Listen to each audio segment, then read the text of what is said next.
Bismillahirrahmanirrahim.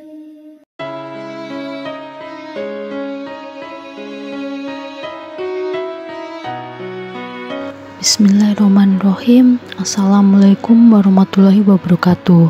Syukur alhamdulillah kita bisa berjumpa lagi di channel ini. Sholawat dan salam selalu dan tetap tercurahkan kepada junjungan kita Nabi besar Muhammad SAW. Allahumma sholli ala sayyidina Muhammad wa ala ali sayyidina Muhammad. Harapan dan doa saya semoga saudaraku semuanya selalu diberikan kesehatan, dilapangkan rezekinya, diampuni dosa-dosanya, dan dipanjangkan umurnya. Amin ya robbal alamin. Sahabat beriman yang dirahmati Allah, setiap umat muslim pasti meyakini keberadaan surga dan neraka. Kedua tempat itu adalah tempat berpulang yang sesungguhnya setelah umat manusia menghabiskan masa hidupnya selama di dunia. Entah di neraka atau di surga, kita tidak tahu akan ditempatkan di mana.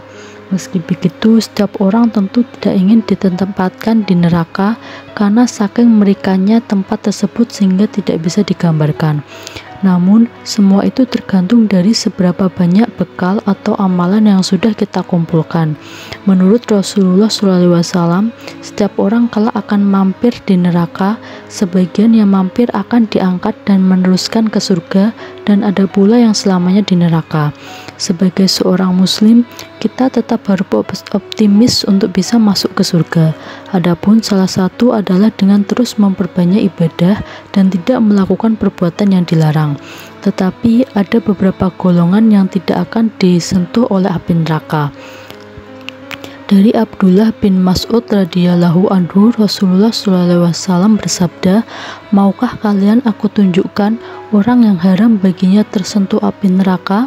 Para sahabat berkata, "Mau wahai Rasulullah." Beliau menjawab, "Yang haram tersentuh api neraka adalah orang yang hayin, lain, kharib, syal."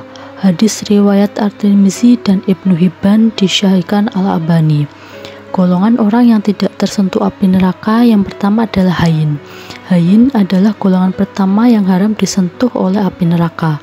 Hayin adalah orang yang tidak suka memaki dan tidak mudah melaknat. Mereka juga tidak mudah marah dan jiwanya selalu teduh, baik secara lahir maupun batin. Selain tidak mudah marah, orang hayin juga penuh pertimbangan. Golongan hayin punya sifat tenang dan berwibawa. Selain tidak labil, juga tidak mudah tersulut emosinya.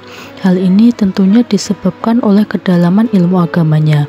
Sifat lain dari hayin diantaranya tidak gerusa-gerusu, tidak mudah menyimpulkan berita yang sampai kepada dirinya, dan sulit untuk menerima berita buruk atau tidak mudah percaya fitnah. Kelak orang yang memiliki sifat seperti ini, jasadnya tidak akan tersentuh oleh api neraka. Yang kedua, lain. Golongan kedua yang harap disentuh api neraka adalah golongan lain. Lain adalah orang yang selalu menginginkan kebaikan antar sesama umat manusia.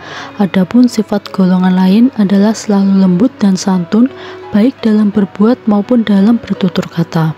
Manusia yang termasuk golongan lain pastinya tidak kasar dan tidak semaunya sendiri. Segalanya akan tertata dengan baik. Selain itu, ciri khas dari lain adalah tidak suka memaksakan pendapatnya sendiri ke orang lain. Yang ketiga, kharib. Istilah sahabat karib atau akrab pastinya tidak asing di telinga kita. Kata karib dalam bahasa Indonesia memang diserap dari kata kharib dalam bahasa Arab. Kharib di sini mempunyai pengertian yang sama seperti bahasa Indonesia, yaitu orang yang akrab, ramah diajak bicara, dan punya pribadi yang menyenangkan bagi semua orang. Golongan manusia karib senantiasa menebar senyum jika bertemu dengan orang lain. Sisi baiknya juga tidak lupa selalu memberi salam. Sangat mudah diajak berteman dan suka menyambung tali silaturahmi serta ukhuwah sesama umat muslim. Orang yang senantiasa ramah dan menebar senyum hangat inilah yang mengharamkan api neraka untuk menyentuh jasadnya. Yang keempat, sal. Terakhirnya golongan manusia sal, yaitu orang yang tidak suka mempersulit sesuatu, suka menolong dan selalu punya solusi di setiap permasalahan yang dihadapi. Tipe orang seperti ini sangat cocok untuk dijadikan teladan abdi negara, sebab suka bekerja untuk melayani masyarakat. Orang Sal juga termasuk orang yang baik hati. Dia selalu memudahkan urusan setiap muslim dengan cara yang benar, bahkan tidak pernah mempersulit urusan orang lain. Karena tidak suka berbelit-belit, maka tidak membuat orang lain menghindar ketika bertemu dengannya. Keempat, golongan manusia yang haram disentuh neraka di atas bisa dijadikan contoh bahwa rahmat Allah sangat besar, sehingga orang-orang dengan sifat tersebut memungkinkan bisa terhindar dari api neraka. Sahabat beriman yang dirahmati Allah, jika merasa kesulitan untuk mencontoh keempatnya, setidaknya bisa mencontoh salah satu dari 4 golongan manusia ini. Jangan lupa tetap istiqomah di jalan Allah SWT. Wassalamualaikum warahmatullahi wabarakatuh.